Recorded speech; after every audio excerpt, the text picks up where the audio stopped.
3, 2, 1, go. The flies, huh? You love it when you're around. You tell us to pull up, cause you know we shut it down. The flies, huh? You love it when you're around. You tell us to pull up, cause you know we shut it down. The flies, huh? You love it when you're around.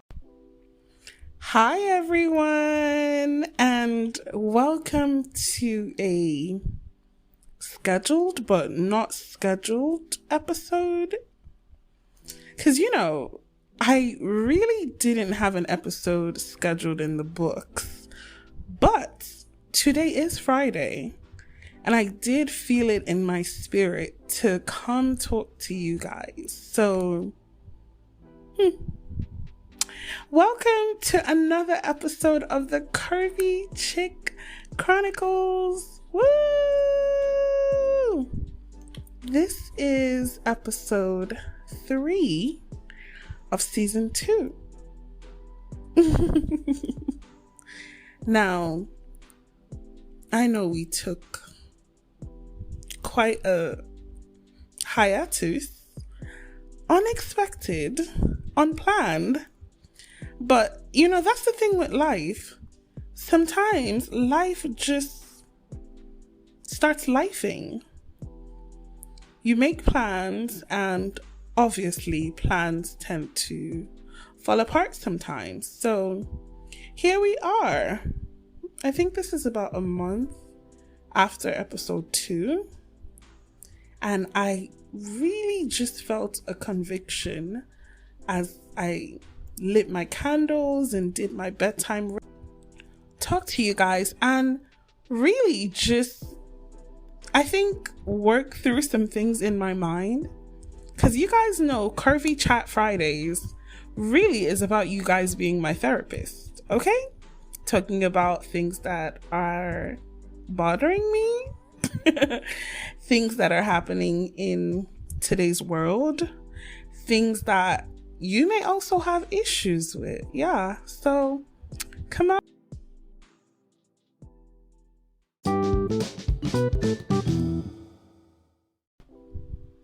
So the title of today's episode is Scattered Mind. And I feel like that's generally been a state of mind, I think, for probably the last month. Who are we kidding? I feel like that's been the state of mind since fucking 2020. When 2020 started, it really felt like the year that we were all gonna get our shit together. Something felt so good and so right and so on par in 2020 that we really should have known that year was gonna end up being a hot mess. I don't know how we didn't foresee that. But anyways, let's focus on 2023. So I think for the last month or so, my mind has been particularly all over the place. Now, we're all, coming into adulthood. Well, who are we kidding? We're already here. Millennials, most of us are in our 30s. Now, 30s, oh my gosh. Wow, we were just 20. Hell, most of us have kids. Well, some of us have kids. And, husbands to take care of, wives to provide for. Child, it's a mess. We were just in the club, twerking, dropping it like it's hot, drunk messes. Well, not to give too much of my 20s.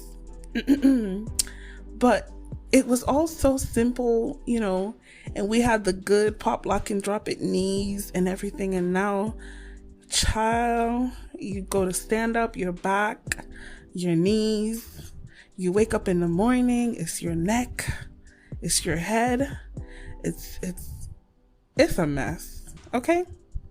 End of story. It is a mess. But I think in the last month or so, with everything happening both cosmically, spiritually, physically as well, it's just been quite chaotic, which kind of lets me know that, when things start to get chaotic like that, generally it's like finishing a cycle and kind of preparing you to walk into your next cycle. Now, if you're someone that you're big on astrology, hi, then there's been a lot going on. There's been back-to-back retrogrades. I think Venus isn't retrograde like currently. Maybe. Some stuff's been going on with the nodes.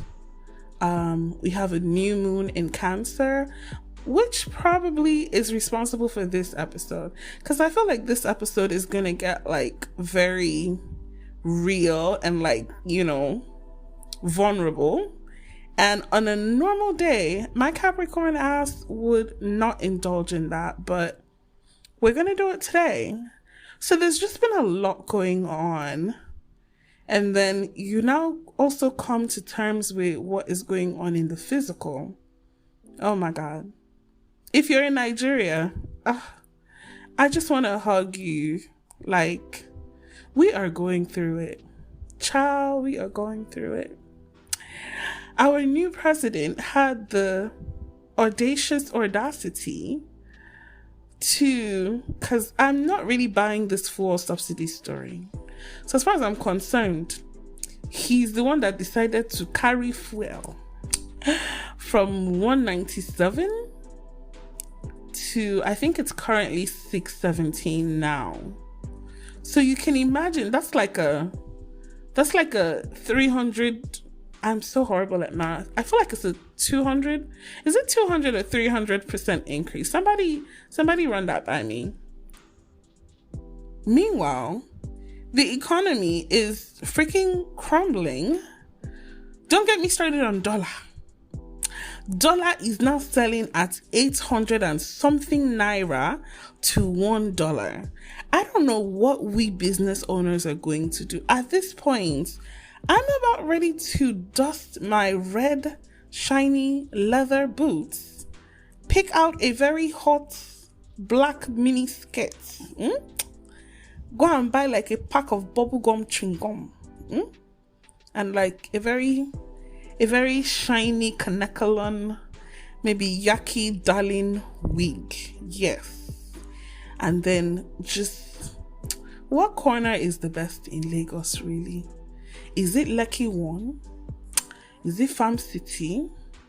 Is it Sanusi Fafon? Or is it Allen Avenue? I don't know. But I'm about ready to go and do one of those things. Or hell, at least get a sugar daddy or something. Because this economy is not smiling on business owners. Just last month, I had to do an increment in my prices for my boutique. Hi, Leisure Empire. And child, I felt so bad when I had to increase the prices. Like, I literally had a meltdown and cried because when I started this business, the main thing with me starting the business was plus size clothes and being affordable and being sexy, trendy, what the skinny bitches got, but at, a price that didn't have us feeling bad about ourselves. And increasing the prices to me felt like I was going against that. So I really had to have a conversation with myself.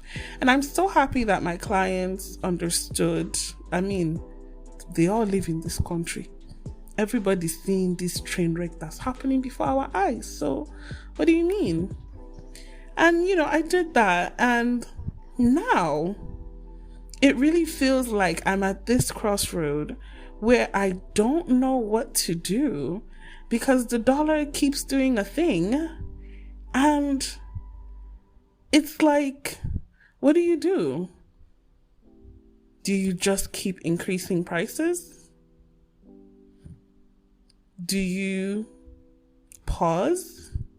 Do you take a break? Do you explore options? Do you look at doing something else? Like, this is the reality of being a business owner in Nigeria.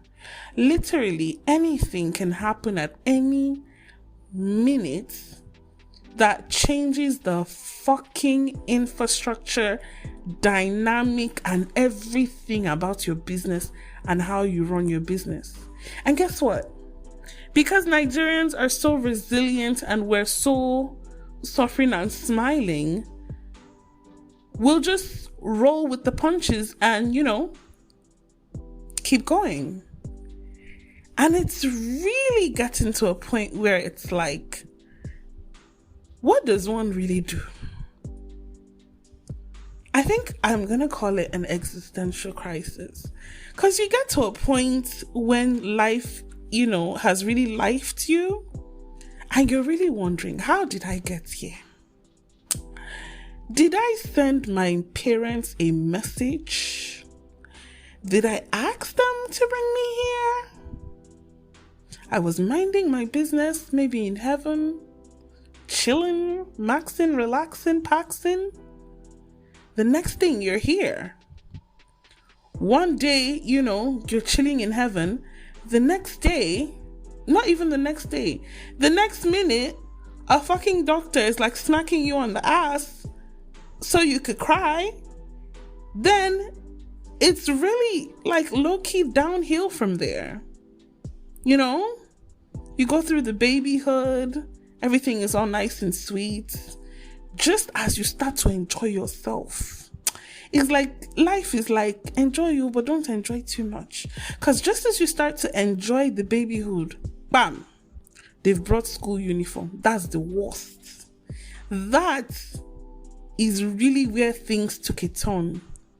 Now, some random ass person has to wake you up every morning. Just when the sleep is beginning to hit, they're gonna wake you up, slather on a shit ton of Vaseline on you and all those things, dress you up, force you to eat, give you one big ass school bag when you don't even really know anything, and then boop, you're out the door to school. And it just keeps going. From daycare to crèche to nursery to primary to secondary to college to, if you're one of those over-sabi people, to post-college. If you're one of those over-sabi times 2, you might even go and do PhD. And then it's just like you're in this world, and I feel like we're perpetually trying to figure out, what are we supposed to be doing? I can't be the only one who is constantly like, what am I supposed to be doing with my life?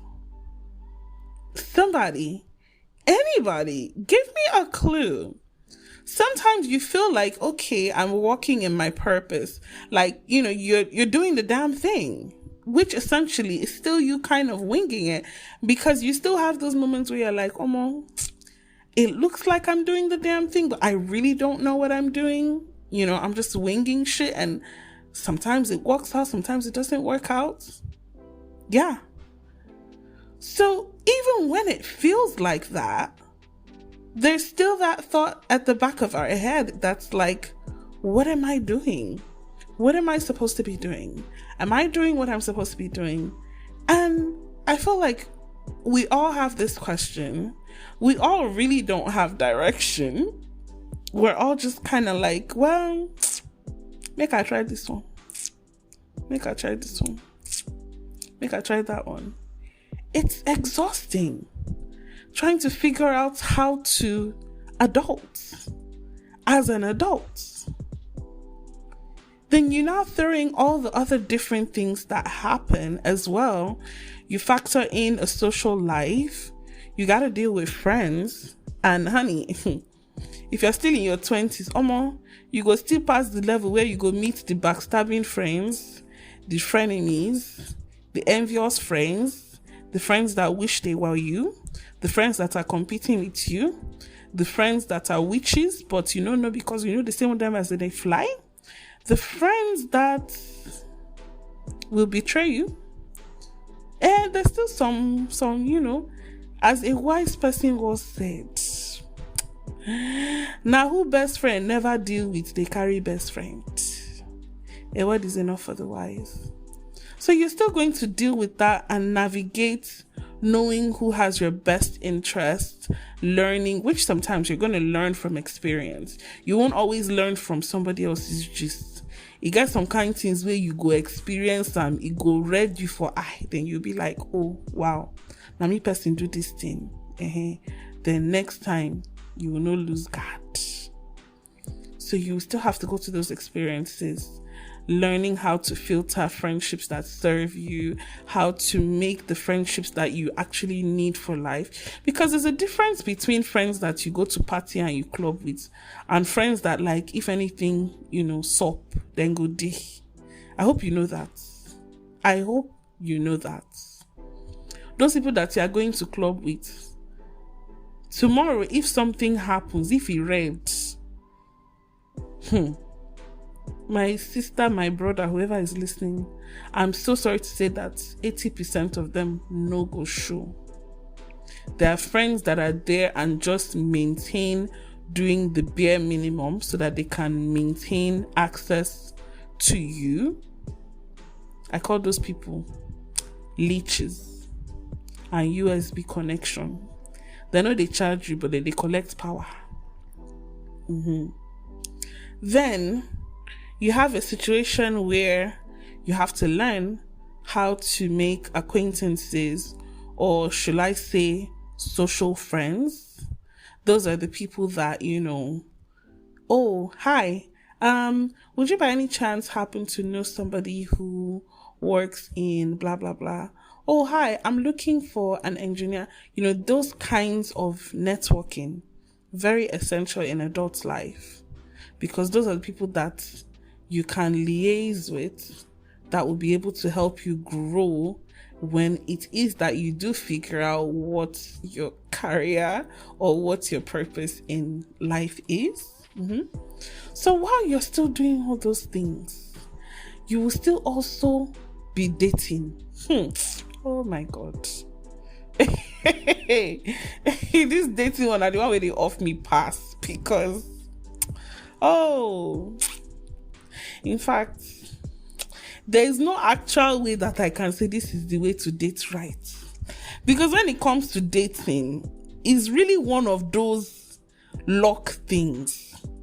It's not like there's a specific formula that you use and you will now meet the love of your life and everything will gel and it will be happily ever after. It's really one of those things where you try different formulas, you try different recipes, you try different chefs, and then maybe you find the one that works. That maybe is very, very heavy. And even when it comes to dating, there's a way that society has really made our mind to look at things in regards to love.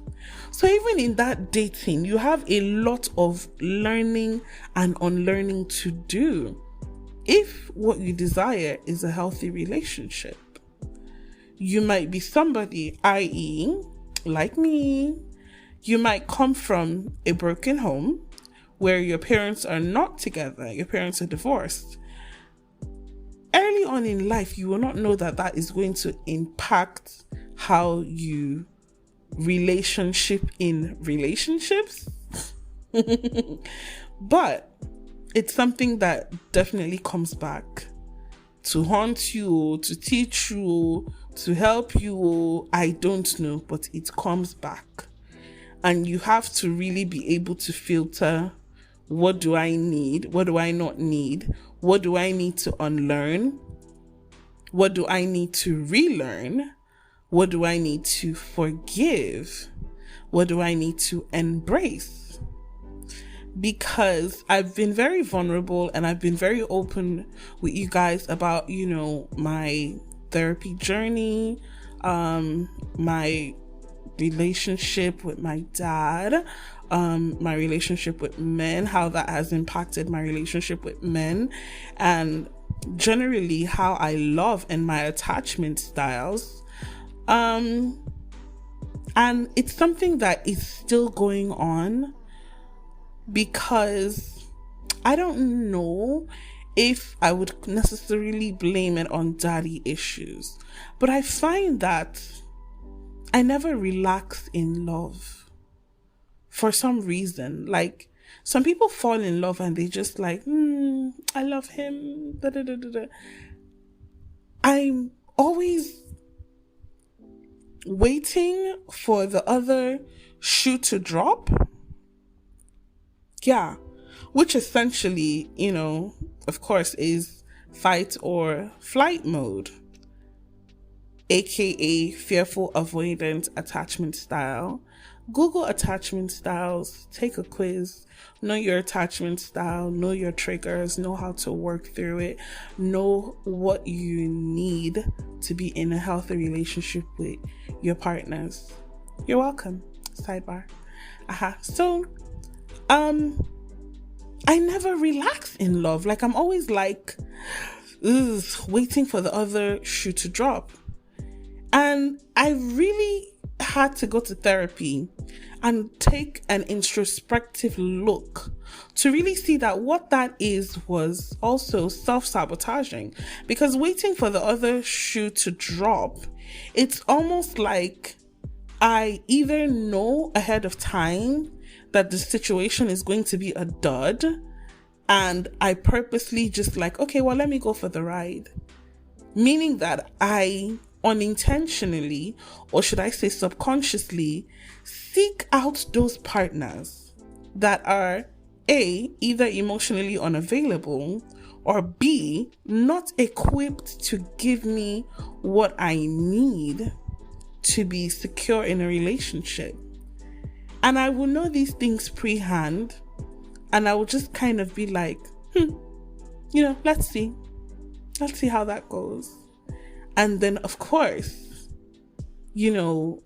as I get to know the person, get attached to the person, all of those things start to feel that, is it butterflies? Is it that love in my heart? I don't even know which one to call it, my dear. And then that unsettling feeling starts. It's like looking at the clock, like waiting for it to strike 12. It's just like, I just know that this person, this isn't going to last. This feeling is either going to be fleeting, or this relationship is going to be something that's going to end in a disaster, because he's going to do this, he's going to do this, he's going to do that. And aside the fact that is counterproductive, because you're wasting your own fucking time. B, if you by any chance would even meet a partner that is, will I say, checks all those boxes, that you're looking for in a relationship, your negative mindset that you already brought into the relationship, or your self-sabotaging habits, would eventually find a way to ruin it, because you're either never going to believe what the person is saying, ironically, or you're going to keep looking for ways, or sometimes even orchestrating ways to ruin the relationship, just so you can hold on to the fact that, I was right about you. And that is absolutely fucking bananas, to kind of live and operate in such a cycle.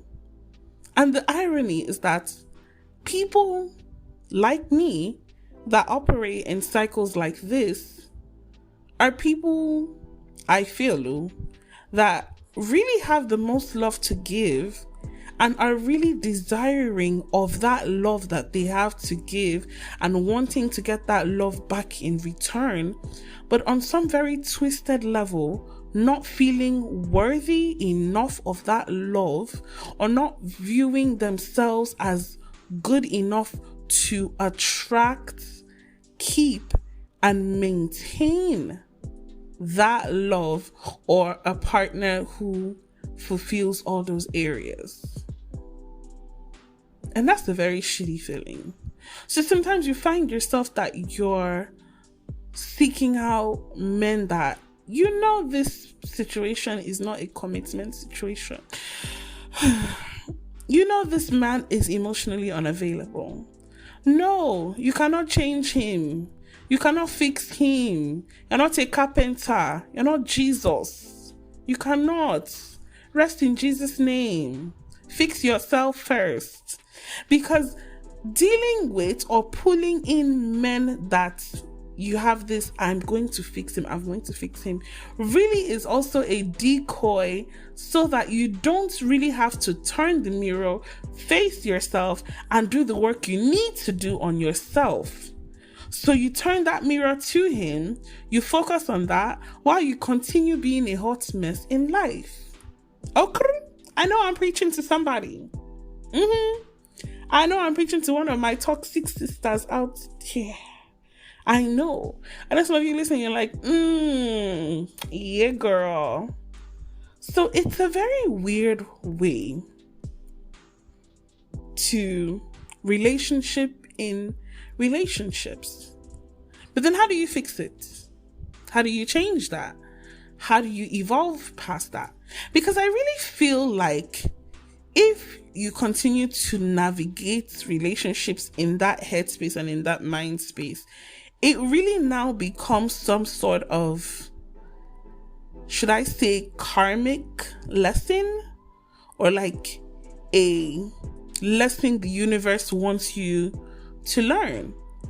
And honey, sometimes when, you're like, okay, I'm done with this situation, I've grown past this situation, child, the universe will send you the same lesson again, packaged in a different uniform, just to test if you are still stupid.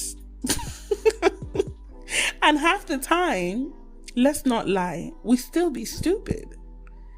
And that becomes some sort of a karmic cycle where it feels like I keep getting my heart broken, I keep meeting the wrong guys, I keep this. I feel like that's because you've not worked past that. You've not actually taken what you're supposed to take from those situations, learned those lessons, and implemented them in how you relationship, or really in how you live. So then it almost feels like you're stuck learning this lesson back to back to back again. I've seen a meme that says sometimes the universe will send your ex back to you, just to check if you're still stupid.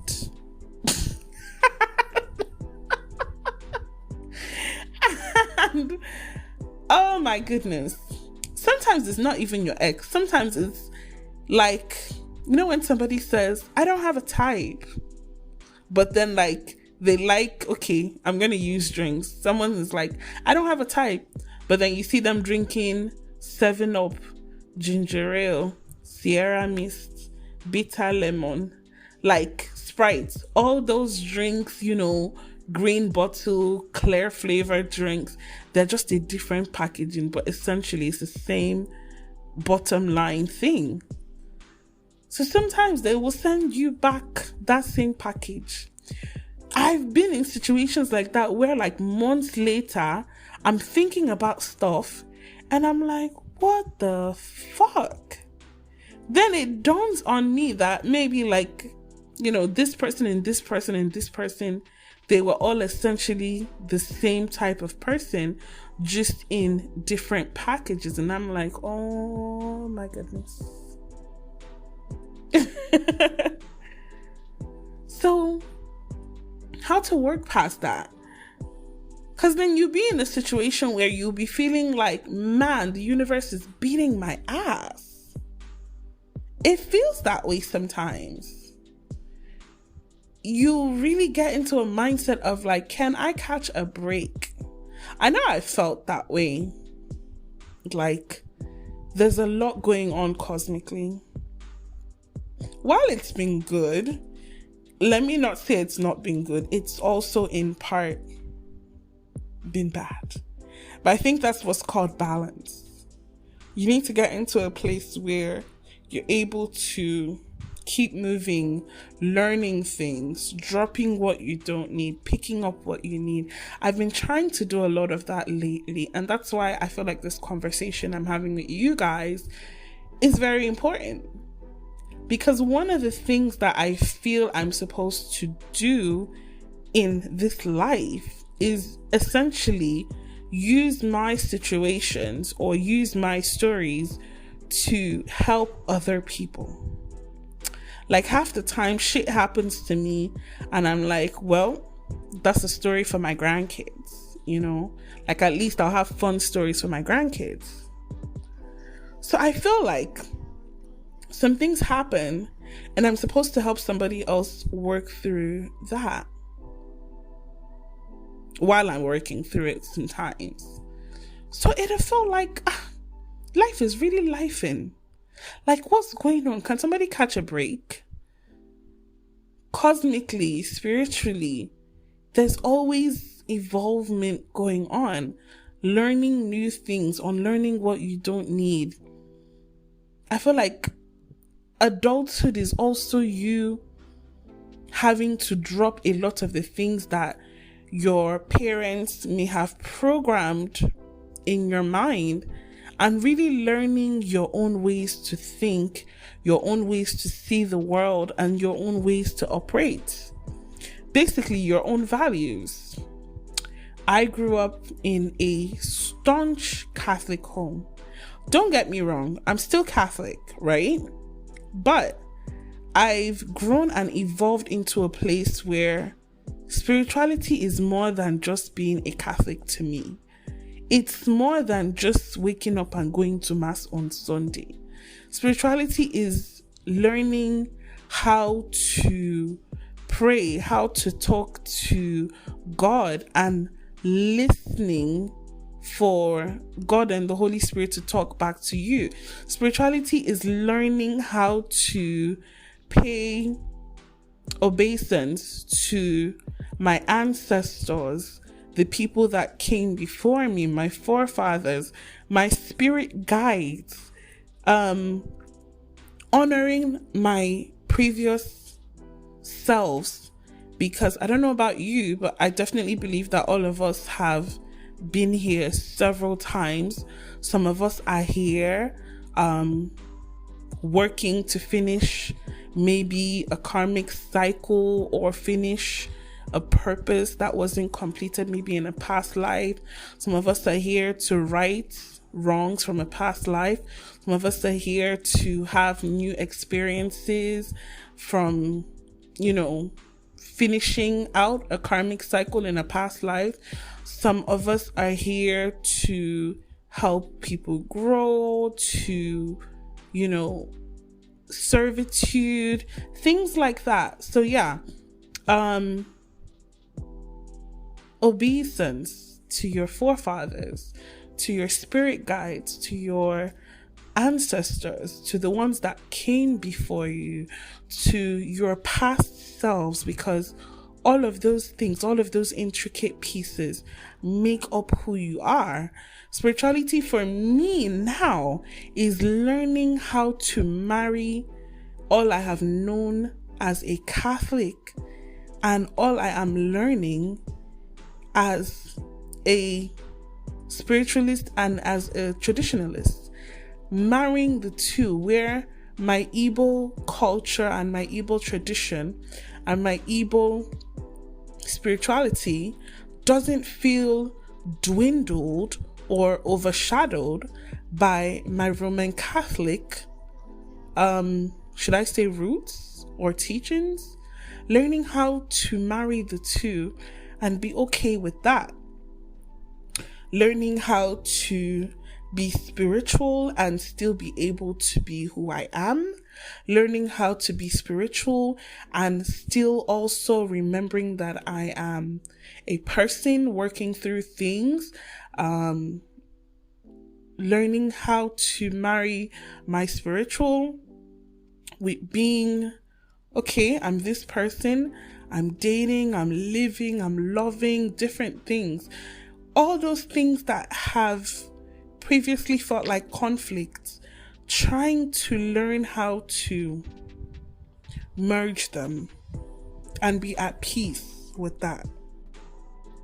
It really is a lot, because whether you're atheist, Muslim, Christian, traditionalist, Buddhist, whatever other religion there is, we are all spiritual beings. And don't get me started on women. The divine female, divine energy. We're all coming into our own and learning to, some of us walk with our crowns head high, walk like we know what we are, which is divine energy in the flesh, and answered prayer and amen. And really believing, accepting, manifesting, and moving as such. And that comes with a lot. Sometimes you have a lot of questions. You don't know who to ask. You don't know where to find answers. You might have to sit and stew in it, and hopefully the universe finds a very funny and always complicated way to give you the answers that you need. You also deal with being a spiritual person and also being a sexual person. Spirituality and sexuality. An age-long conversation, especially when it comes to women. Don't get me started on this very stupid, taboo kind of energy that surrounds things that have to do with women, health, career, sexuality, you name it. Everything is always shrouded in some sort of secrecy and shame. Don't wear that skirt, it's too short. Don't play rough, you're a girl. Don't sit like that, you're a girl. Don't follow boys, read your books. Don't sleep around. Well, you can't do this. You can't do that. Society just constantly debating and trying to tell us who we're supposed to be, and at the same time screaming at us for not being that or being that, which is so fucking funny and ironic. Be a sexual being, but don't be a sexual being. Be a sexual being, but don't be it too much. Enjoy sex, but don't like sex. Like sex, but don't enjoy it too much. Be into your partner, but don't be too into your partner. Give your partner feedback, but don't give your partner too much feedback, because you don't want to be viewed as a slut. You don't want to be viewed as loose. You don't want to be viewed as that. Don't get me started on how many women in this world are in their 30s, 40s, maybe even 50s. Hell, let's stop joking. 60s, 70s. Hell, let's stop kidding. That have even died and have never experienced an orgasm. Don't get me started on the number of women that are scared to communicate verbally with their partners, to tell their partners what they like and what they don't like, for fear of he is going to view me this way or that way. You know what? That's a different episode. Efarabale Aniki, calm down Aniki. That's a different episode. As women, we feel the crunch so much more. Society is always trying to tell us what to do and when to do it. Go to school at this time. Get married at this time. Have children at this time. Do this at this time. Blah, blah, blah, blah, blah. Biological clock, this. How are we not to feel scattered? How are we not to sometimes downright feel defeated? All these different things and all the different hats we're supposed to wear, and all the different things we're supposed to be to every single body in our lives. I am exhausted. I am fagged out. I am tired. I am scattered. And I don't know if that feeling is ever fully going to go away. Because it really feels like one of those things that every time you begin to pick up the pieces and put it in a cute little basket, life, just as you're about to pick up everything, will come and just kick it. Start again. Or shuffle. Here's a new basket. And then you start again. It's like a constant thing, trying to find yourself, trying to gather yourself, trying to walk in your purpose, trying to make your spirit proud, your ancestors proud, your family proud, trying to be everything to everyone, and still somehow try to remain a little bit to be something for yourself. In fact, I salute women. Yeah. So to every curvy chick listening, take your flowers. Take your flowers. Take your flowers. You deserve it, queen.